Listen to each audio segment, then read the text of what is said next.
Hi everyone. It's very common for children of narcissists to be self-sabotaging in many ways. So let's have a look at that in this video today.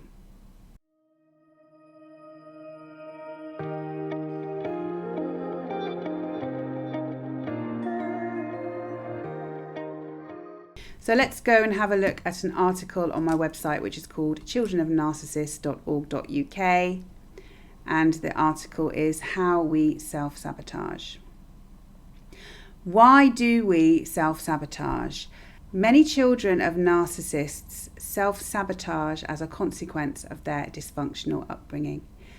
Self-sabotage can be defined as acting in a way that is detrimental to both our well-being and reaching our potential.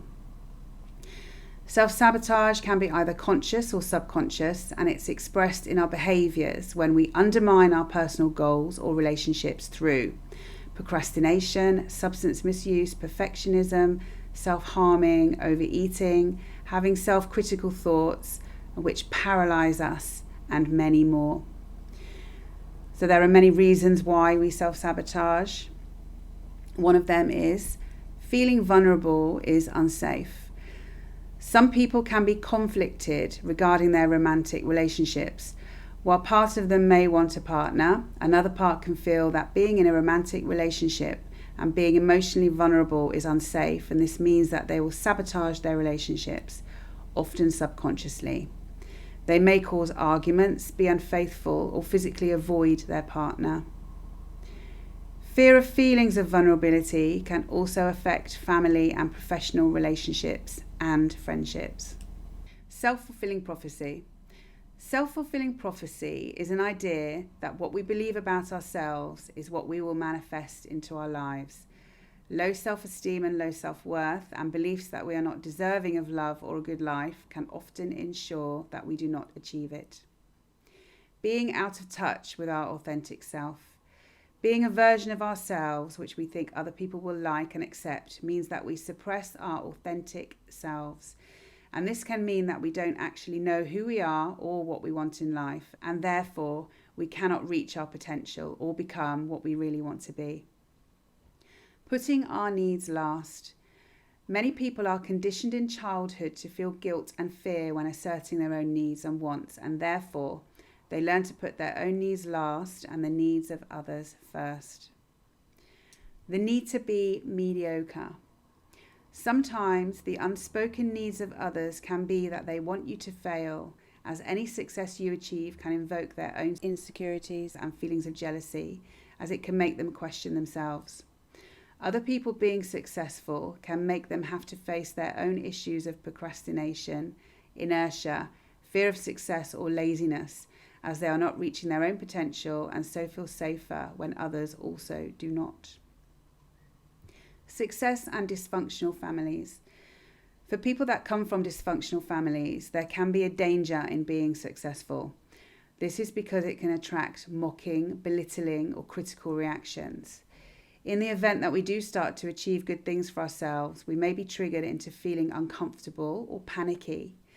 This can happen either consciously or subconsciously. And this is a warning from our defences that it is not safe to be happy, confident, and successful. We may often have to wrestle with an internal conflict that part of us wants to achieve good things for ourselves, and another defensive part feels that it will bring dangerous repercussions. And there are many different ways in which we self-sabotage as well. So through addiction. Some people self-sabotage through their addictions to shopping, eating, gambling, drugs, alcohol, or other. This will often be because their addiction is driven by the need to regulate their emotional world. So this is to do with regulating our nervous system because it's feeling triggered into fight, flight, freeze, or submit a lot of the time. Many addicts will tell themselves that they just enjoy their addiction and they do not have a problem. You know, some people say, I just like to drink at the end of the day to unwind. But actually, they need to have that drink every day, and they rely on that to keep themselves together and calm and functioning and coping. In reality, the addiction may be costing them dearly in terms of money, time, relationships, and success in life. Addictions help us to avoid our feelings. Procrastination. Procrastination can be seen as a form of self-sabotage as it hinders achievement. It can be seen as a freeze defense and can be triggered by anxiety. Some people set themselves hard to attain goals and then castigate themselves for not reaching them. Feelings of being a failure due to not achieving goals can be preferable to an underlying feeling which may be worse in some way, such as the criticism and rejection that can come from being successful.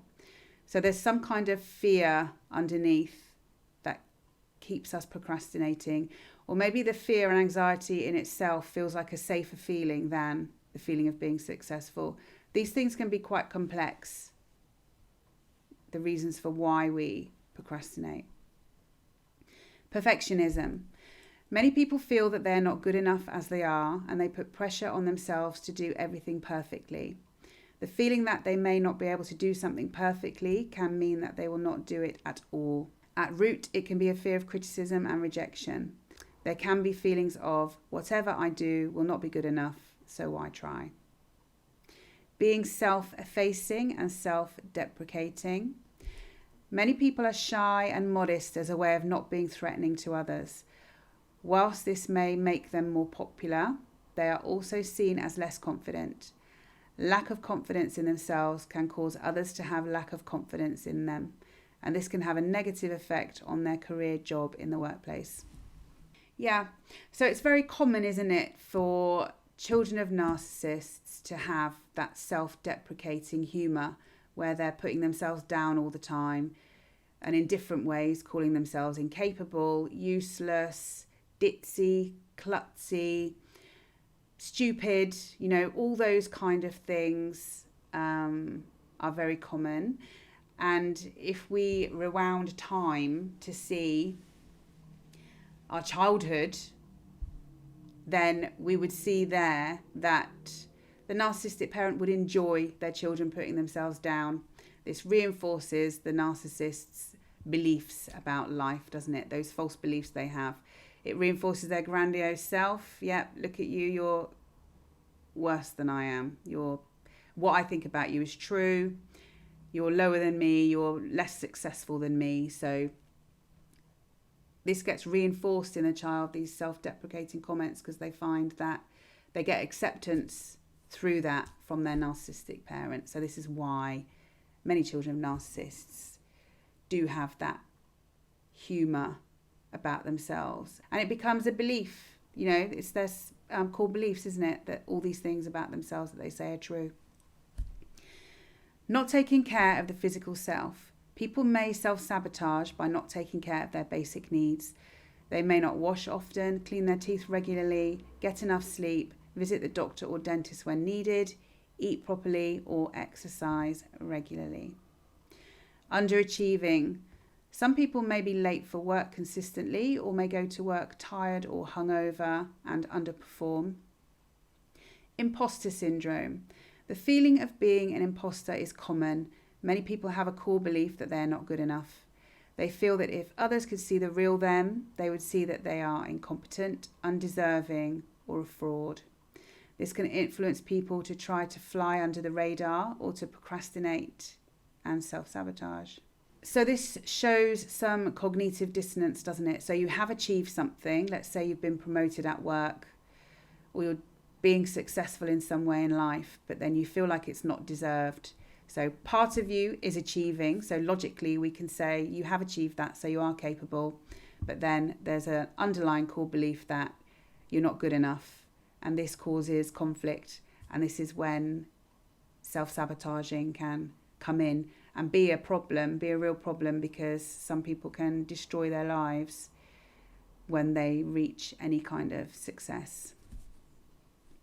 How to stop self-sabotaging. Developing self-awareness is important in stopping ourselves from self-sabotaging, as is being aware of our patterns of behaviour. Anything that we do regularly serves a purpose in some way. There is always a function in the dysfunction. Examining our behaviours can help to bring the reasons for them into our consciousness, which in turn can enable us to change them. We cannot change that which is unconscious. Therapy can help us to explore the underlying issues as to why we self-sabotage. And so can educating yourself on all these psychological issues, watching YouTube videos, doing self-development work. Self-sabotaging among children of narcissists is really, really common, although some can be high-functioning and go on to achieve amazing things. Some are lower functioning because they're more crippled by these self-sabotaging behaviours. So for everyone it's different, but I would say most children of narcissists in some way do self-sabotage, even if they are high-achieving, high-functioning. So I hope the information in this video was useful for you, and take care of yourselves. Bye.